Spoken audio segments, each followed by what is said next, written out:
You are listening to The Vocal Technologist. Spoken Tech for your ears. Ever feel like your marketing strategy needs, I don't know, a bit more courage? Something to really make it pop? Yeah, something beyond just ticking the boxes. Gutsy. Oh, Well, welcome to The Vocal Technologist. Today, we're taking a really practical look at some marketing insights that might surprise you. Stuff that's great for anyone building a venture, maybe some good thinking for Founder Fridays. precisely.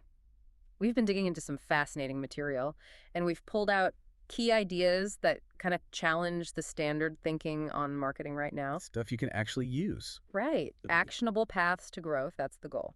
Okay, so let's kick things off with this. It's kind of a head scratcher. There was this survey, right? Mm-hmm. It found 75% of marketers, a huge majority, see a bold brand presence as absolutely critical. Makes sense. You need to stand out. And get this, 81% think it's only going to get more important over the next few years. Okay, so everyone's planning to be bold then. You'd think, Yeah. but here's the twist. Even though 64%, so nearly two-thirds, think of themselves as bold, only like 8% actually communicate in a way that most would call bold. Wow, okay, that's low. It's tiny. And even fewer, about 6.6%, launch campaigns you'd call genuinely risky. And taking a controversial stance, barely 5%. So a massive gap between wanting to be bold and actually doing it. Exactly. It's a Yeah. huge disconnect. Why is that? Well, the data points to a few key things. Fear is a big one.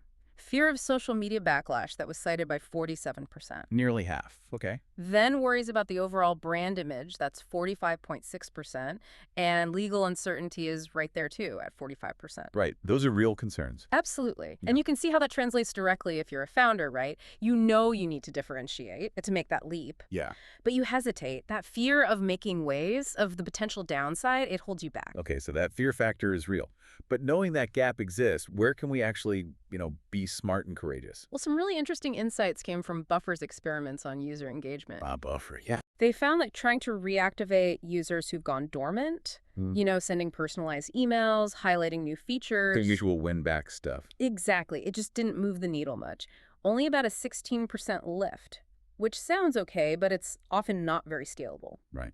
Sort of like pushing a boulder uphill. Pretty much. But contrast that with their activation experiments. Things like improving the onboarding experience. Getting them hooked early. Yes. Or those streak at risk emails.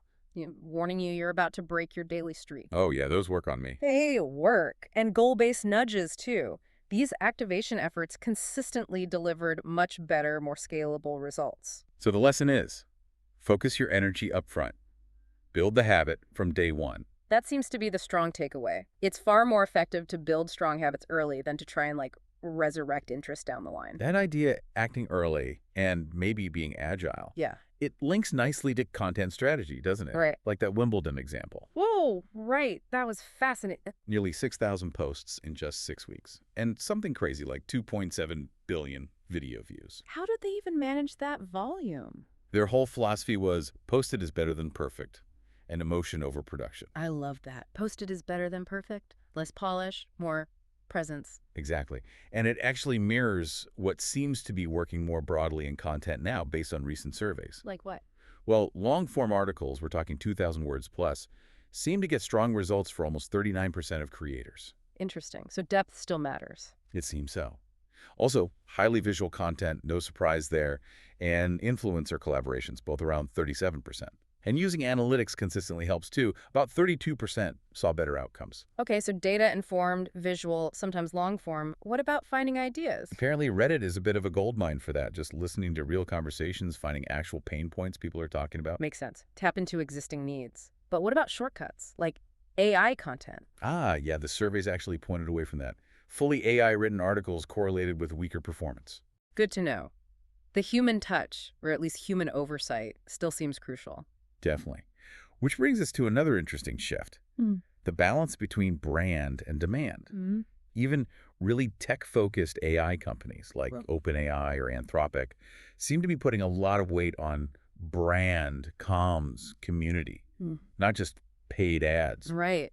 Look at Lovable Success. That approachable brand identity seemed to really fuel demand for them. It's not just about performance marketing anymore. Absolutely not. For you, the listener, the synthesis here is that the best growth probably comes from orchestrating both. You need demand gen, sure, but without a strong brand. Your message just gets lost. Exactly. It gets lost in the noise. Yeah. Building that distinctive identity, something people connect with, that's vital for long-term impact and actually standing out. So, wrapping this up, Yeah. we've touched on needing that smart courage in marketing, hitting user activation hard and early. Embracing that post-it is better than perfect idea for content. Yeah, and finding that crucial balance, that sweet spot between building your brand and driving immediate demand. So the thought to leave you with is this.